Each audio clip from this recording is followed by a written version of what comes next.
program coming to you live from Algiers with Milmilzian to the headlines. Dozens martyred in horrific massacres targeting starving people across several areas of the Gaza Strip. The government media office confirms that the occupation is implementing a systematic policy of engineering chaos and starvation. The United Nations says the aid being provided does not meet the massive needs.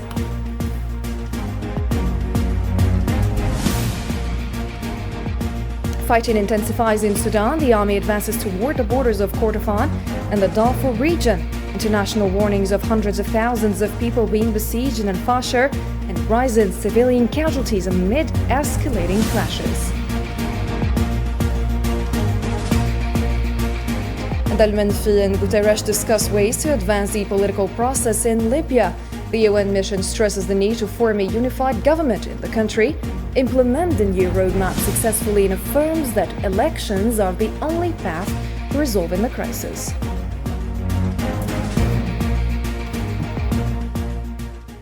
Hello and welcome back to your nightly news. First in our file, 83 Palestinians were martyred, including 58 who were waiting for aid, and others were wounded in Israeli airstrikes targeting several areas across the Gaza Strip since the early hours of Tuesday morning.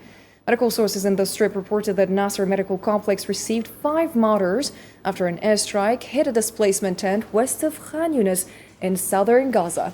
Al-Auda Hospital reported the martyrdom of 2 people and injuries to others in a strike on northern Nusayrat, while Al-Shifa Medical Complex received 2 martyrs and 2 others injured individuals following an airstrike on an apartment in northwest Gaza City.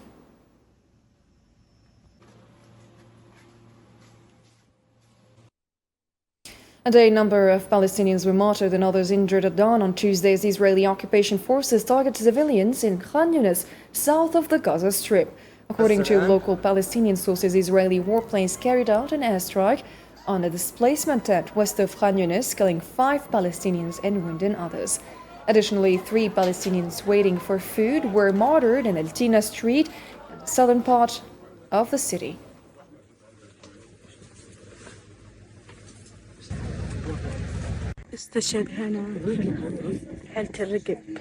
Those martyred here were from a Rikab family, 3 members of a Rikab family. Here, there were injuries, all of them injured, children and women. Here, they targeted them. We didn't hear anything other than the sound of the blast. That is it. And the shrapnel flew around us. They targeted children. They have nothing to do with it. The government media officer in Gaza stated that only 95 aid trucks entered the Strip on Monday, adding that most were looted due to the security chaos deliberately instigated by the Israeli occupation as part of a systematic policy to engineer chaos and starvation aimed at undermining societal cohesion and dismantling the population's resilience. In a statement, the office emphasized that Gaza needs no fewer than 600 aid trucks and fuel trucks daily to meet the minimum health, food and service requirements.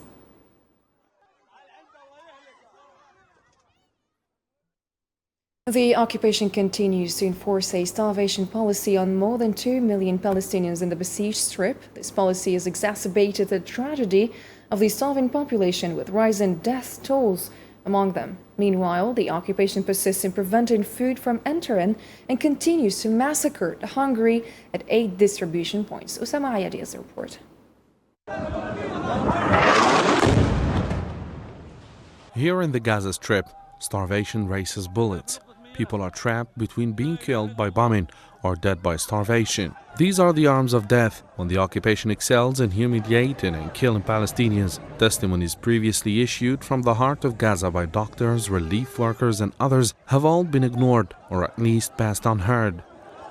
But this time the testimony is different, especially when it comes from an American soldier who revealed one of the occupation's most heinous crimes in the death traps, where innocent people are killed while trying to obtain leftover food. There's gunfire, rapid gunfire. In the video, you can hear the rapid gunfire, the automatic machine gun fire in the distance, which is the IDF. The IDF had a position that was about 200 meters to the southwest of the site, and they were shooting warning shots from a machine gun toward the crowd. But in that video, you hear distinctly, without question, the very loud and abrupt rapid fire of a assault rifle. In the opposite scene, nobody was exempt from the Zionist starvation policy and the hunger imposed on any living being inside the Strip. People from all age groups and from every corner of Gaza are daily suffering from malnutrition due to the ongoing Zionist siege on the Gaza Strip. For 5 full months, people have been unable to find anything to satisfy their hunger, not even a dry loaf of bread. The battle today in the Gaza Strip is a silent one, deep within everyone's body. If you just imagine thousands of people, a congested site, one way in, one way out, people fighting for survival, women, children, the elderly, men, the disabled, trying to control that is impossible. This is the extent of the Zionist brutal policies in the modern era, when the occupation excels in annihilating its victims, either by killing them with treacherous gunfire or by starvation. Children pay a double price in bodies and souls, exhausted and consumed by bullets and hunger. The United Nations Office for the Coordination of Humanitarian Affairs stated that the volume of aid entering Gaza remains insufficient to meet the needs of starving population. OCHA spokesperson Jens Laerke has stressed the urgent need for hundreds of trucks to enter continuously and without interruption. Some come in, it remains. So while we have had some come in, it remains far insufficient to the needs. And I hope you understand that the magnitude, that the difference between this very small amount of aid that has now come in, and everybody expect me to clap and say thank you, and the massive needs that are there, where people are literally dying on a daily basis. It's really out of proportion. So I wanted to say that. But again, we have welcomed the forces. We continue to welcome these forces. We will do everything we can to get aid in and get it distributed safely. The UNICEF spokesperson James Helder said it's wrong to praise or rely on the limited aid reaching Gaza, urging more pressure on the occupying power to allow sustained access, especially for children suffering extreme deprivation. It's very important that there is an increasing amount of pressure now from many governments because of the deprivations, because of the nutritional situation we see in children and in mothers and in women and in the elderly. We mustn't forget as well, though, that on average, a girl or a boy has been killed in this bombardment every single hour since the horrors of October 7. So the facts speak for themselves. The group of 35 United Nations experts and special rapporteurs has called on the international community to impose an arms embargo on the Israeli entity and dismantle the so-called Gaza humanitarian mission. In a statement from the UN media office, the mission was described as a troubling example of how humanitarian aid is exploited for covert military and geopolitical purposes. The statement also noted that occupation forces and foreign military contractors continue to open fire indiscriminately on people seeking aid at its distribution points.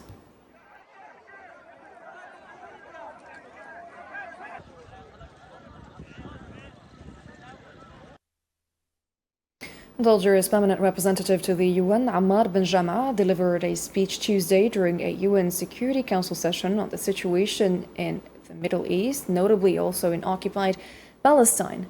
Ben Jama affirmed Algeria does not stand idly by in the face of the humanitarian and human suffering in Gaza. Wherever there is a pain, or wherever there is pain, our conscience is awakened, noting that the call to uphold humanity is not a choice but a sacred responsibility for every human being.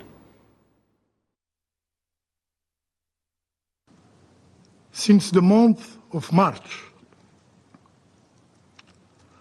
more than 1,500 were killed while seeking food, and over 150,000 were injured. What we are witnessing is not erratic. It is methodical. Call it what it is. Genocide. Genocide. Genocide. Those who denied the crime were complicit. Those who stayed silent were witnesses of shame. Mr. President, injustice must never be normalized. It cannot become the new ordinary. That's why we call firmly and repeatedly for a ceasefire. Israeli occupation forces launched new attacks on towns and villages in southern and eastern Lebanon. The attacks caused fires in citizens' farms and properties.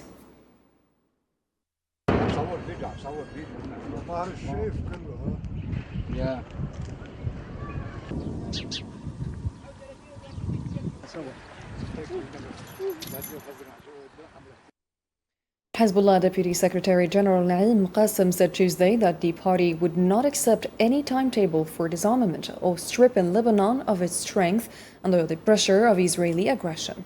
In a televised speech, Qasem called for a discussion of what he described as a national security strategy that takes Lebanon's strength into account, not a disarmament plan.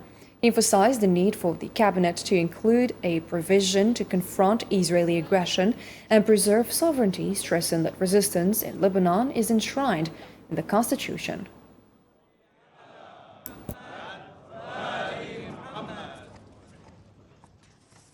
مصلحة إسرائيل ما تروح للعدوان الواسع.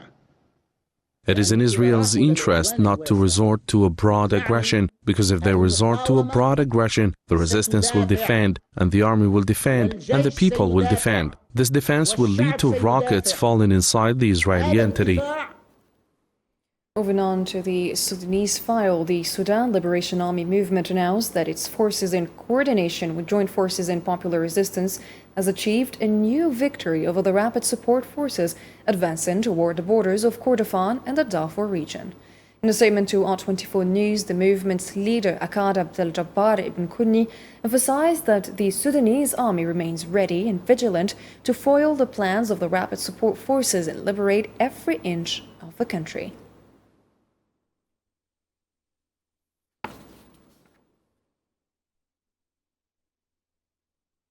The United Nations has expressed concern over the escalating conflict in Sudan, the rise in civilian death toll, and the worsening humanitarian situation. In its report on the ongoing humanitarian tragedy in the country, the UN Office for the Coordination of Humanitarian Affairs revealed that multiple reports confirm civilian casualties in recent days due to continued heavy fighting in North Darfur state. The UN body also pointed out that the city of El Fasher remains under siege, with its residents facing famine.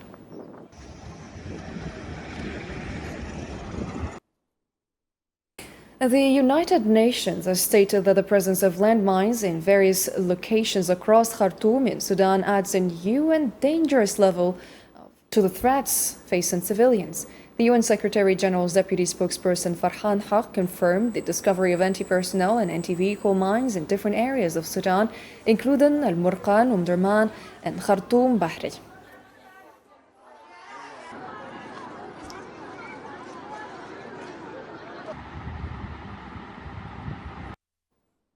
The president of the Arab Sahrawi Democratic Republic and Secretary General of the Polisario Front, Ibrahim Ghali, has issued a presidential directive to form a task group responsible for following up on the issue of natural resources and related legal matters. According to the Sahrawi news agency, the directive was issued in light of the importance of this file as one of the key current fronts in the Sahrawi people's liberation struggle, given the numerous judicial rulings and decisions issued at various levels, including the United Nations, the African Union, the European Union, and others.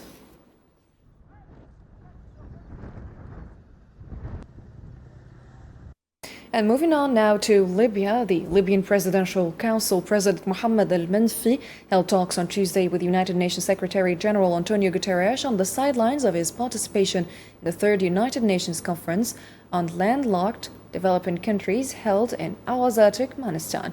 According to a statement from the Libyan Presidential Council, the meeting addressed the latest political and security developments in Libya, in addition to discussing ways to advance the political process in a manner that ensures stability and leads to inclusive national elections.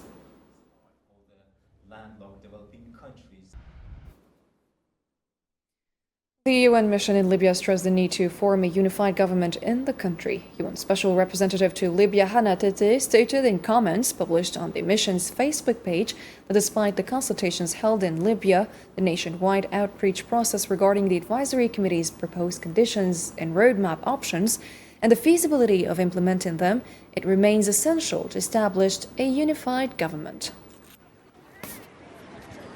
I think it's important to recognize that when it comes to political institutions of a country, the idea is to have with UNSMIL a process that strengthens your institutions and gives power back to you. At some point in time, the Libyans have to take complete responsibility for their political future. And UNSMIL will not always be there to hold accountable for things that have not happened, when, as a matter of fact, sometimes those questions should go to the leadership that you have. And there should be an effort to hold people accountable to make sure that they deliver on the promises that they made to you. If you looked at the advisory committee's report, you see that they recommended some conditions precedent before either option 1, 2, 3, 4 should be undertaken.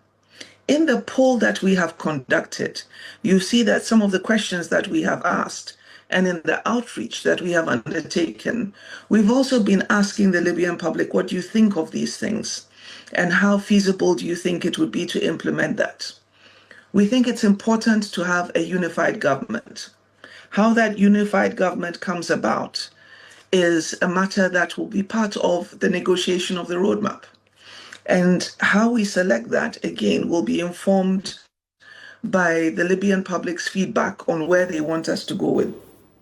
In the same context, Tete affirmed that the mission seeks to engage all segments of Libyan society as much as possible in the political dialogue, including women, youth, and persons with disabilities, asserting that elections remain the best path to resolving the crisis in the country. What we want to do is to make sure that in the process going forward, we respect all segments of Libyan society, because society is diverse. It doesn't just contain men and women. It doesn't just contain both political, security, civil society, and other actors. Certainly, part of civil society are the different components, different cultural components, but at the same time, especially because of the context of the conflict that you've gone through previously, people with disabilities, who we have constantly, as UNSMIL pointed out, are an important element that need to be engaged. So even democracy, inclusiveness, they're not events, they are processes. They are built over time. Ukrainian President Volodymyr Zelensky said he had a productive conversation with his U.S. counterpart Donald Trump, during which they discussed ending the war, sanctions on Russia, and finalizing a drone deal between the U.S. and Ukraine. In a post on the X platform, Zelensky stated that President Trump is fully aware of the Russian strikes on Kiev and other cities and regions, adding that Ukraine is ready to conclude a deal with the U.S. to purchase Ukrainian-made drones, which could become one of the strongest agreements between the two countries.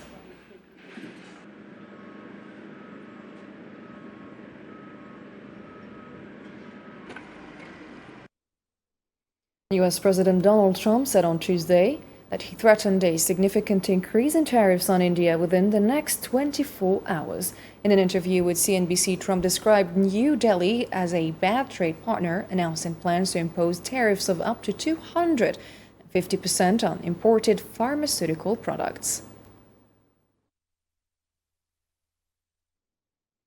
The Russian presidency condemned on Tuesday U.S. President Donald Trump's threats to increase tariffs on India should it continue purchasing Russian oil. Kremlin spokesperson Dmitry Peskov, during his daily press briefing in Moscow, stressed that states have full sovereignty in choosing their trade partners without foreign interference, describing the US pressure on New Delhi to halt its trade with Russia as illegal measures.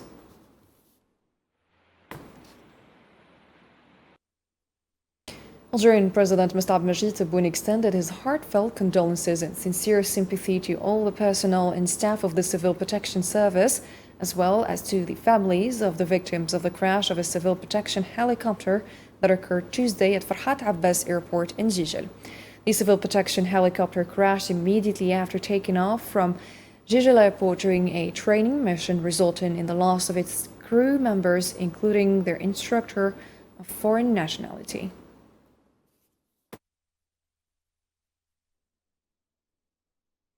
Secretary of State to the Minister of Foreign Affairs in charge of the national community abroad, Soufiane Chayeb, is participating from August 5th to 8th in Awazah, Turkmenistan, in the proceedings of the Third United Nations Conference on Landlocked Developing Countries. According to a statement from the Algerian Ministry of Foreign Affairs, this conference, held every 10 years, is convened under the theme Driving Progress Through Partnerships, with the aim of addressing the challenges faced by landlocked developing countries in their pursuit of mutual sustainable development.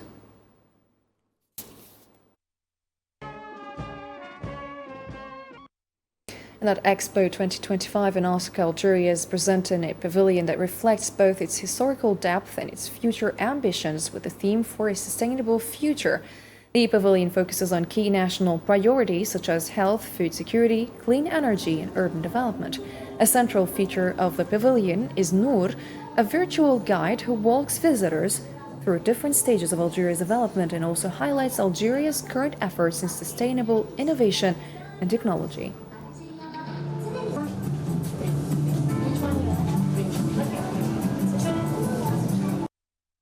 And more insights from the ground in Osaka with our correspondent Belkis Khattash, who was at the Algerian pavilion. Belkis, how is Algeria using its presence at Expo 2025 to communicate its message?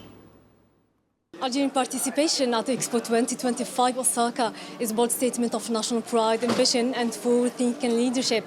The Algerian pavilion captures the spirit of a country rooted in rich heritage and driven by clear vision for modernity and resilience. Now here in Osaka, where more than 160 countries are gathering under the central theme, Designing Future Society for Our Lives, Algeria is presenting a pavilion that aligns perfectly with the global message, highlighting achievements in public health, food security, green hydrogen, and more. Spanning 440 square meters, the Algerian pavilion showcases Algeria's civilizational depth and cultural pride. Visitors follow a digital journey guided by Noor, a digital AI character that introduces Algeria through immersive screens and interactive exhibits, culminating in a voting experience where visitors can choose which sector they liked most. This experience takes visitors to Algeria's breathtaking diversity, from Ain Bouchrit, one of humanity's oldest races, to the rock art of Tassir Najer, Roman ruins, and other UNESCO heritage. It is worth recalling that Algeria has participated in several world and international expositions, including Montreal, Osaka in 1970, and more. Back to you in the studio for the rest of the news. At Osaka Expo 2025, several Arab countries are using the platform to highlight national identity and cultural resilience. Palestine highlights its presence and voice. Tunisia connects with Japanese culture through symbols like jasmine. Sudan presents its heritage and economic potential, and Yemen shares its rich history despite ongoing conflict. Together, they reflect a united Arab presence on the global stage.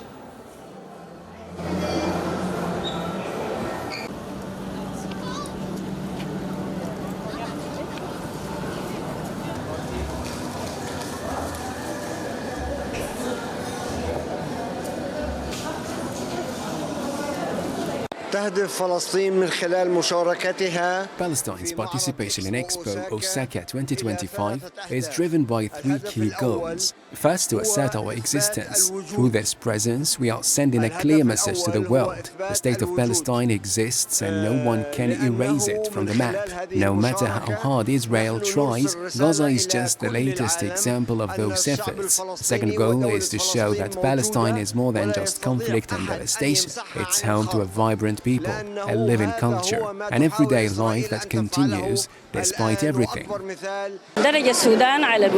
Sudan's presence at international exhibitions reflects our commitment to sharing the richness of our cultural heritage with the world, while also highlighting the diversity and potential of our economic resources. For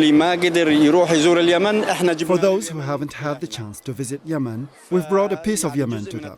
Our exhibits showcase parts of its history and culture, giving everyone the chance to experience and explore them up close. Giving everyone the chance to experience and explore them up close. Ladies and gentlemen, our program has come to an end. Thanks for watching. Have a great night.